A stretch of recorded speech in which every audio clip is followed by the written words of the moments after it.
Hello there, Leos. Welcome to your tarot reading. So, first off, I would like to apologize for the delay, the tardiness again with your reading. I am sincerely sorry. I was traveling the past few days and I got really sick on the plane.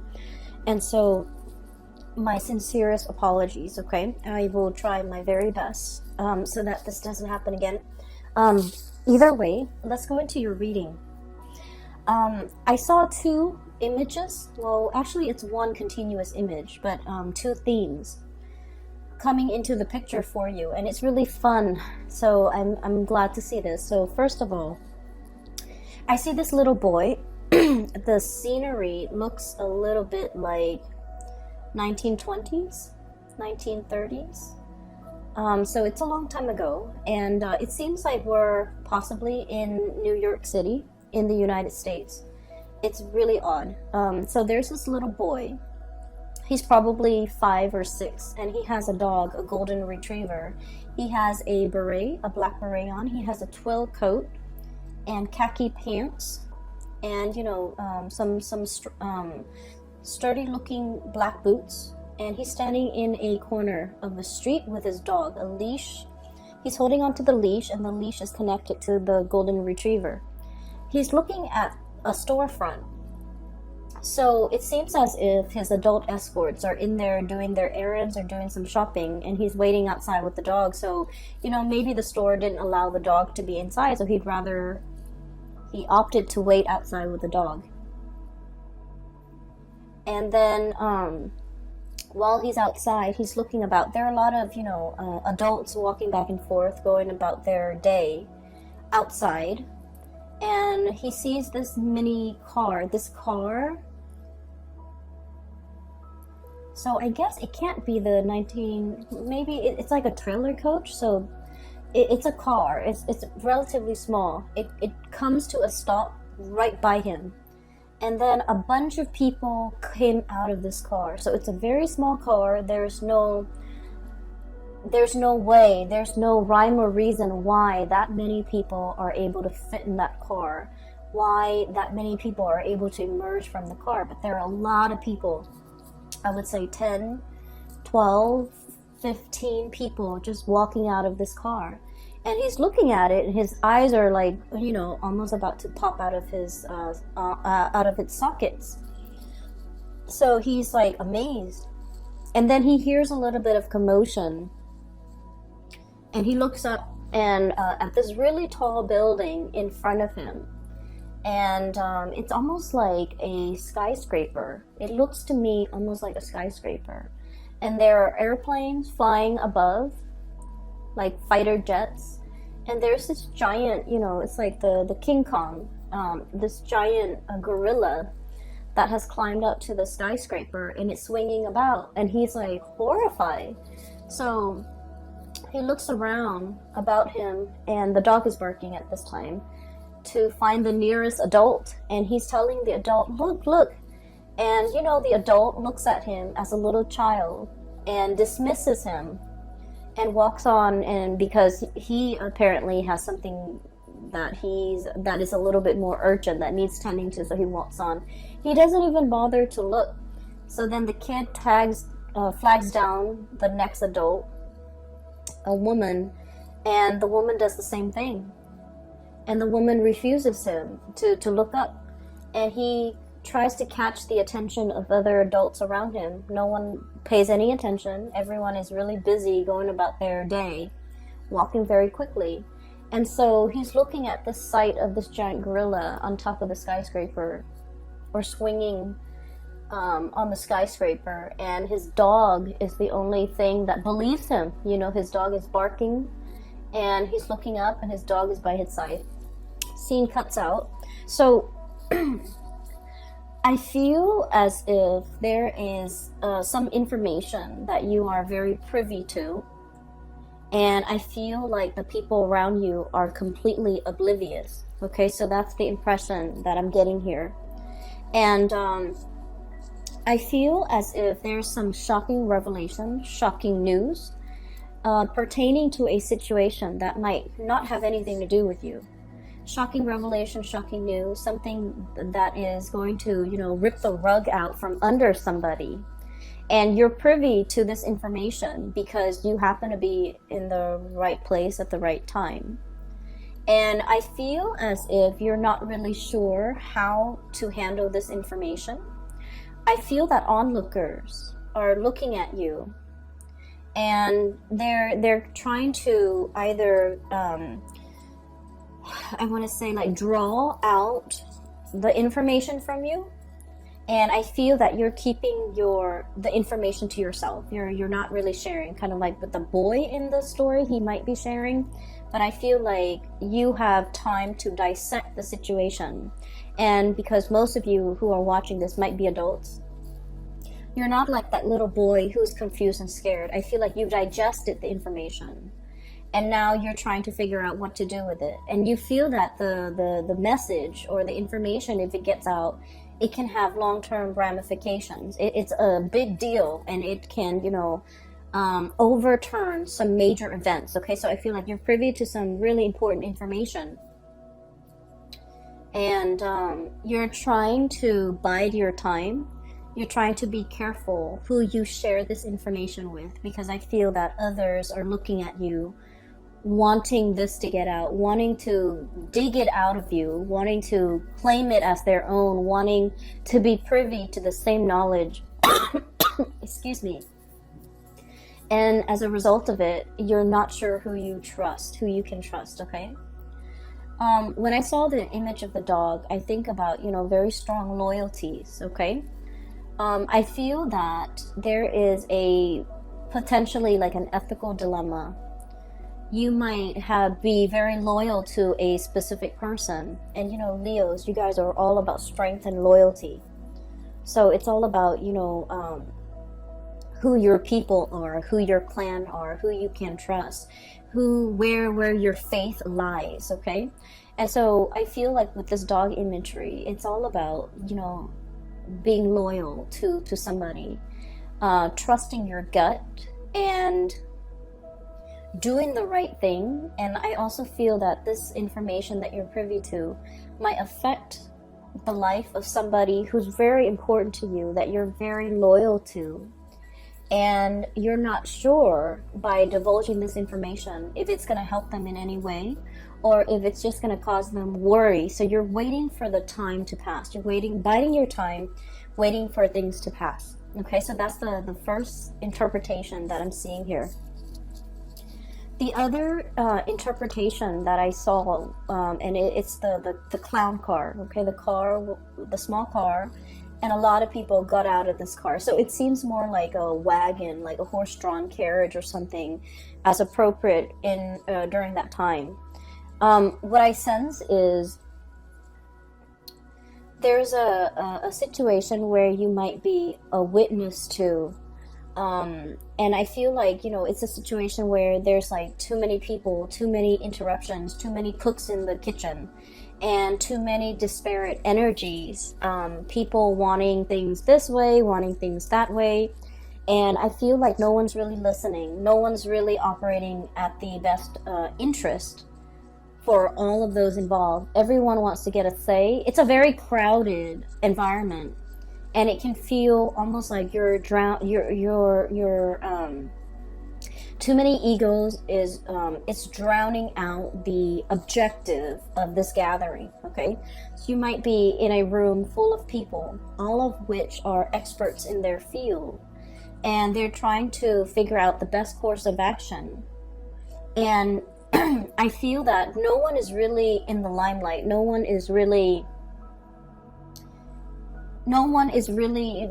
an upper hand. Everyone has their ideas of what to do, and no one is really paying attention to anybody. And then I also have a situation where, there's like one person and then their group of cronies who are propping them up, or who's giving or manipulating the situation. The cronies behind the scenes are like manipulating the situation to boost or bolster the credibility and the qualification of this one person. And yet that person, you see through it, and I feel like you feel like that person's not qualified, but their cronies are talking big about them and are making, trying to persuade you.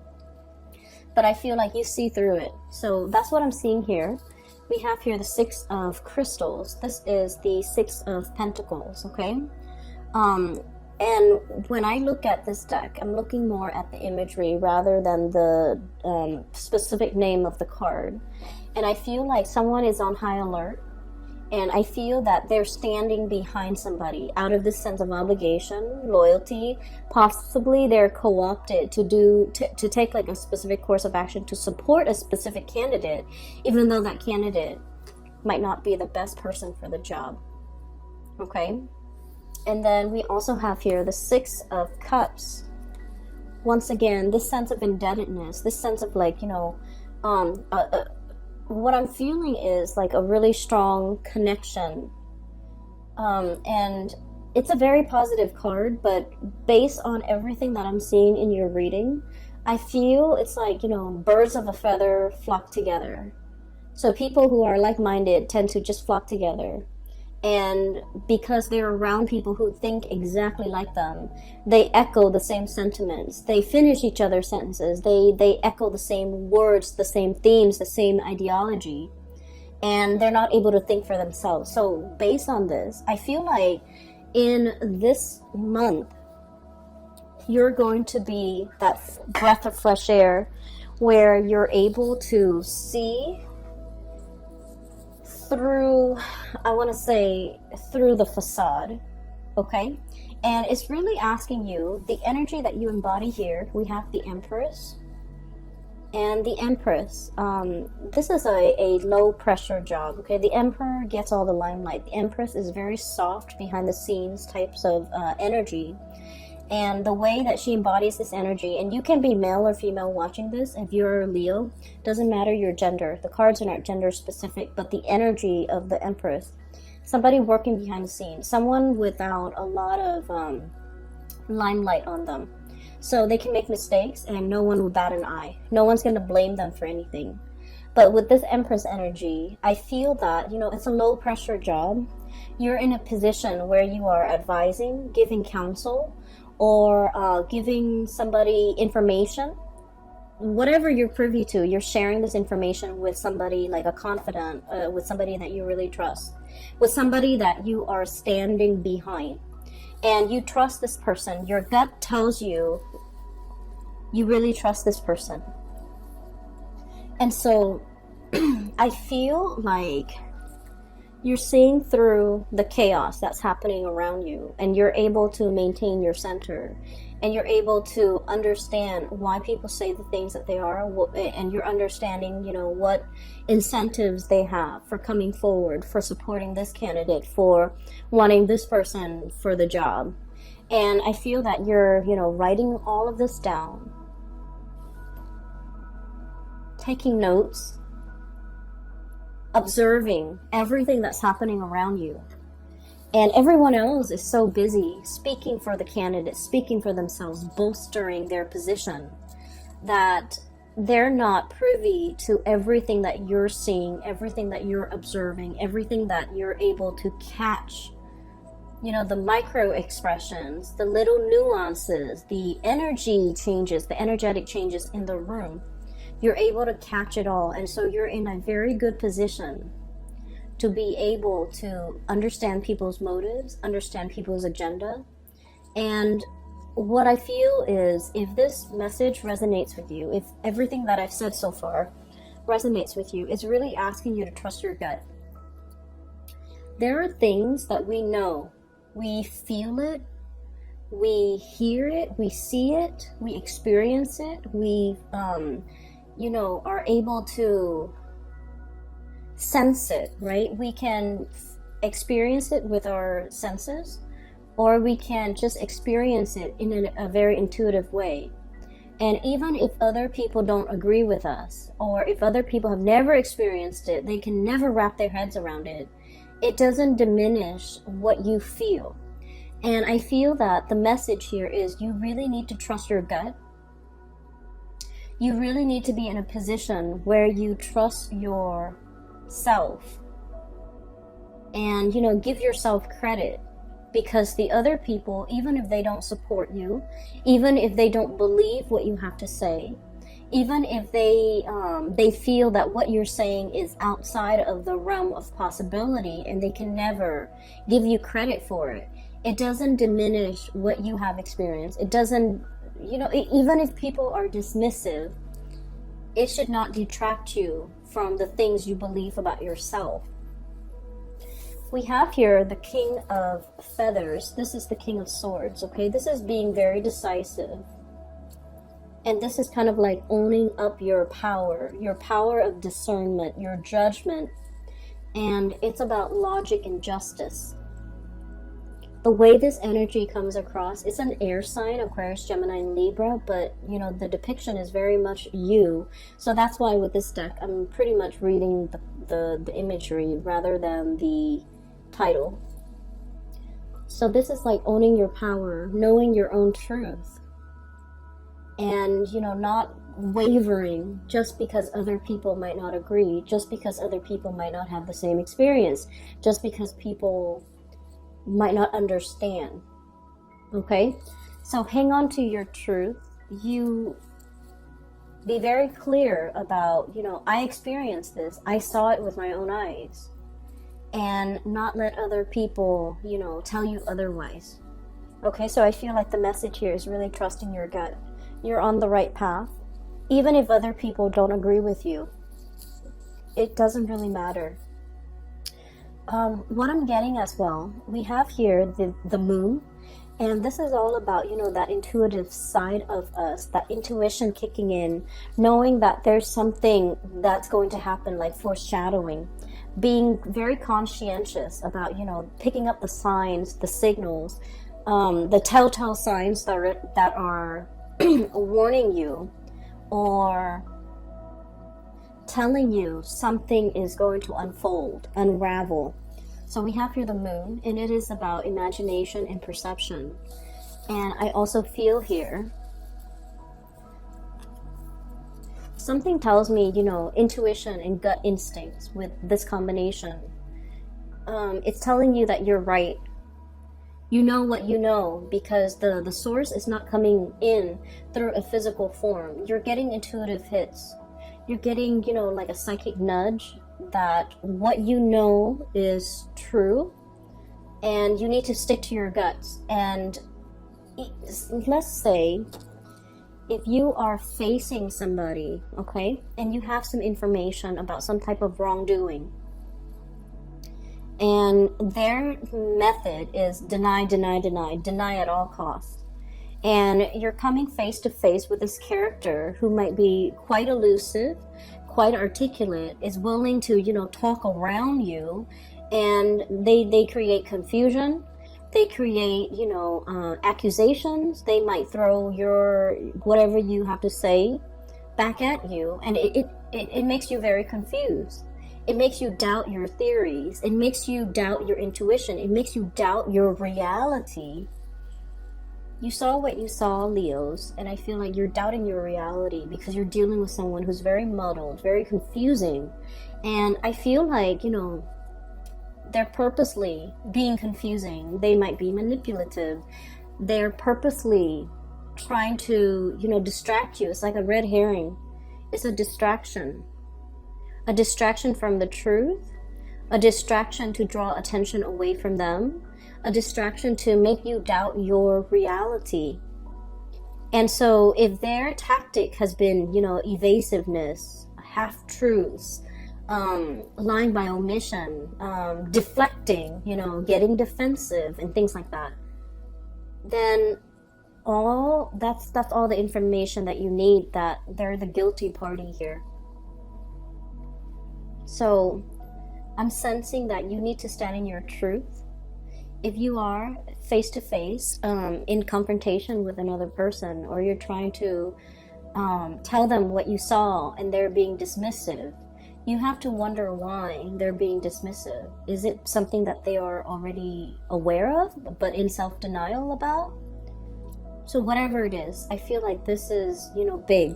Um, for some of you, I feel like you might have a friend, and that friend might be in a relationship, and you see your friend's relationship partner with another person, you know, and so you're not really sure, like, do I tell my friend? You might decide to tell your friend, and your friend might be in denial. Your friend might be very defensive and not willing to accept this information. So break it to them gently, okay? I feel like your sense of loyalty overrides all, because you want what's best for your friend, right? And so you're going to tell your friend this information.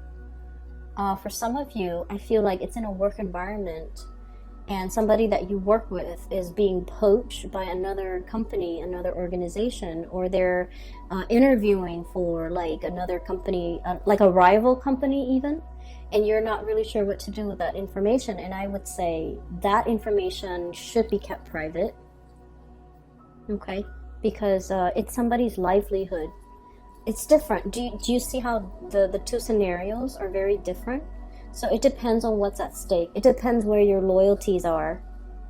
And I feel like, you know, with relationships, with friendships, that's where your loyalties lie, and that's something that you need to tell the person. But when it comes to work, even if you're working in an extremely competitive environment and you feel like I have a leg up, I have an advantage here because of this information that I'm privy to, I feel that it's affecting the other person's livelihood. So this is not a situation you want to get involved in. And so use your discretion, use your judgment, but really listen to your intuition, because I also feel like it could be a relationship partner. Excuse me. And, you know, their habit is deny, deny, deny. That's their habit. And I do sense for many of you, they might be talking to an ex, they might be reminiscing about an ex, they might be in a relationship, you know, with an ex. And there's perception here. Your intuition is very strong. You sense something is up. You sense that something is wrong. And I feel that you really need to trust your intuition. And you really should discuss this situation and, you know, try to get to the bottom of it. But I do sense that you're dealing with someone who might be evasive, okay? So enough about that. On the flip side, so moving away from those two imageries where I feel that, you know, there's something that you're privy to, some information.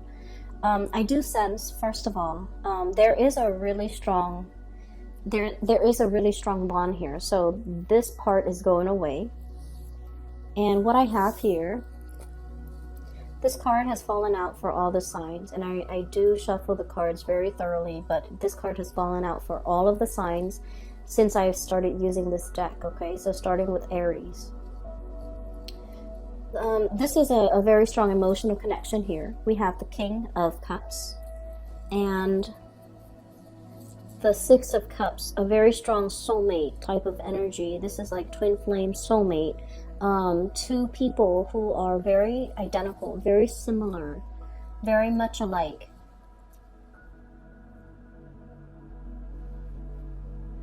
And I feel almost like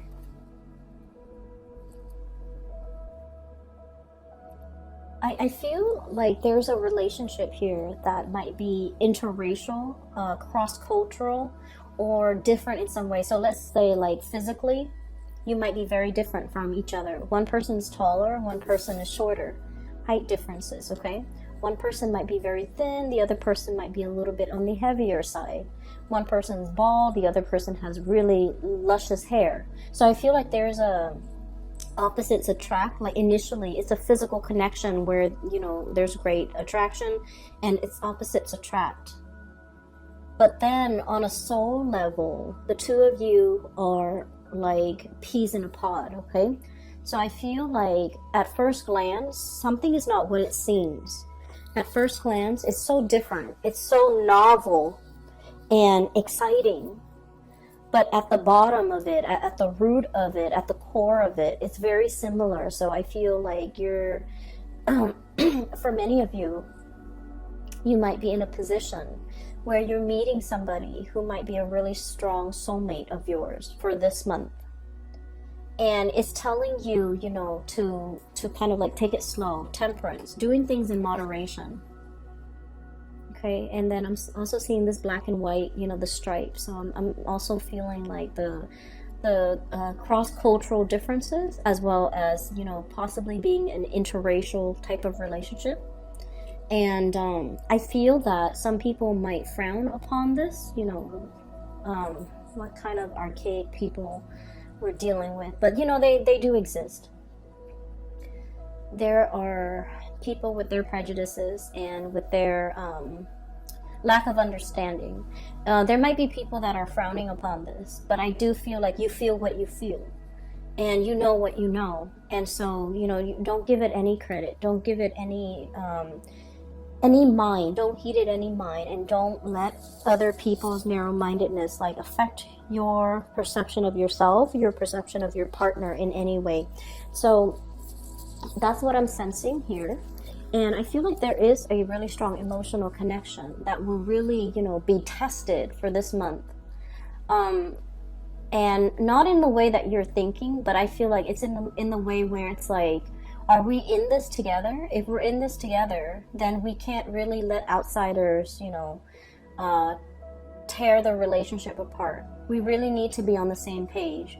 For some of you, it could be like a situation where you have like a difficult child who's trying to drive a wedge in between, because, you know, children, sometimes they know how to turn one parent against another, and it's done in a very innocent way because they're not aware of the ramifications of, you know, long-term effects of turning parents against each other. But it's sort of like we have to be united on the same page in order to deal with whatever adversity that's coming our way, whatever is trying to either affect us, our relationship from the outside or from within.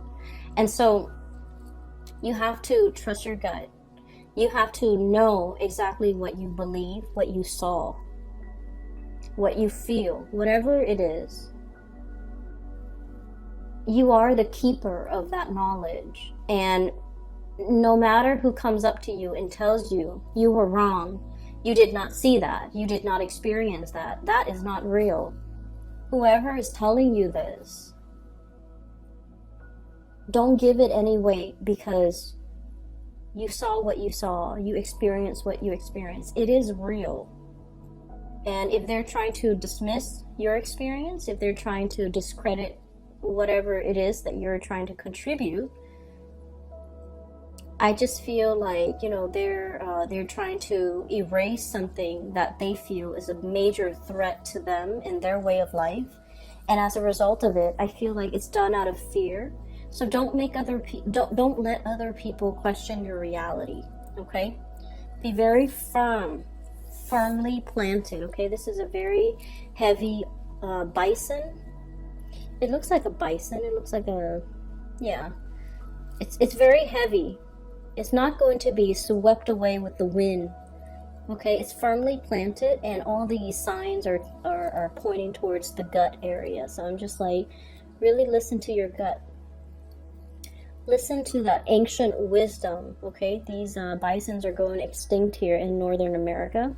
So they have like an animal sanctuary, but they're heavily inbred, which is really sad.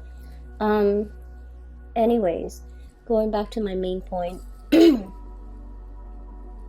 Stand true to your own knowledge, whatever you've experienced, okay? This ancient wisdom is what I'm sensing here. That can't be, that really can't be shaken. And so I'm going to talk about the last two cards here. I have the Five of Crystals, and this is the Five of Pentacles. Seeking higher ground, seeking refuge, right? I feel like there's some type of calamity coming down, and this ladybug is all like, oh no, the ground's going to be impacted or affected. And so I'm seeking higher ground. I'm going to higher elevation. I'm seeking shelter. So it's a really beautiful card. It basically means that you're on the right track. Don't follow the herd. Don't follow the crowd. Seek higher wisdom. Go up to higher ground. Get a higher vantage point, because from there you're going to be able to see everything unfold, okay? So we have as well the Knight of Cups.